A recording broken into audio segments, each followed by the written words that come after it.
Again, I mentioned it earlier, a big thing that I've always been, something that's always been big for me is research, right? So if I'm gonna get into something, like I really wanna get into it, like all of it, right? And so that's what, initially I would go out to, go back home to LA, go to Garment District, get rolls of fabric, put it in my suitcase, bring it back here to Atlanta. That became very unreasonable very quickly, right? And so from there, I was like, all right, well, I started finding out about textile shows, right? And so now I started going to those, and now I started educating myself more about fabric and production processes, right? So while at one point anyone probably could have told me anything, or I could have went to like one of these websites that has, hey, you could come to us and we could do everything for you, but you're gonna pay for that, right? You're gonna pay a cost for that. That education is what kind of helped us to make sure that like the quality was always going to be on point, you know. And too, like we were very clear about where we saw our brand sitting at. Like, what other brands do we see? I mean, when we met, right? What was I doing? I was at Nordstrom's looking at what else was on the floor because of the potential opportunity we had with them. So I need to be able to see like, what is the quality like in these stores and in these spaces, and is it matching up to what we doing, right? And if it doesn't, it doesn't. Like I recently again was at InvestFest, and there was a speaker talking about making sure that you do not you never change the music based off the musicians you have. And you may be the musician who doesn't have like the best quality. And someone just said that they took a step back. Was that you, Hal? Taking a step back, like once you realize like, oh snap, like this is kind of where I want to be playing at, but I ain't really on that level yet. All right, cool. Let me allow time again. Yep, even more patience. You know what I'm saying? Be patient in going through the process and learning the skills. You know, learning the textile world in it itself is a whole other thing. Working with factories, I know AK mentioned that she does this, you do the sewing yourself, right?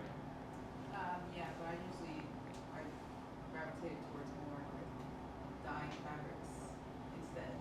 So just finding fabrics and dyeing Bet. and cutting.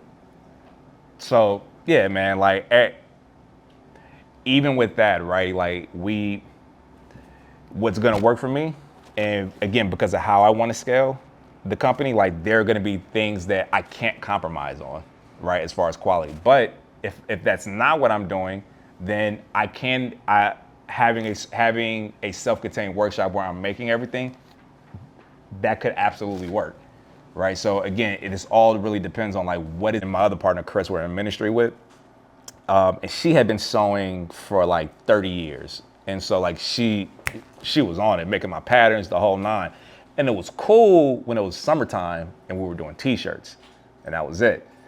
Because for a t-shirt, you got 1, 2, 3, 4, 5 pieces maybe on that SKU. So that was okay. But then I was like, oh man, well if she could do that, let me see if she could do a collar shirt, and that's like 12 pieces.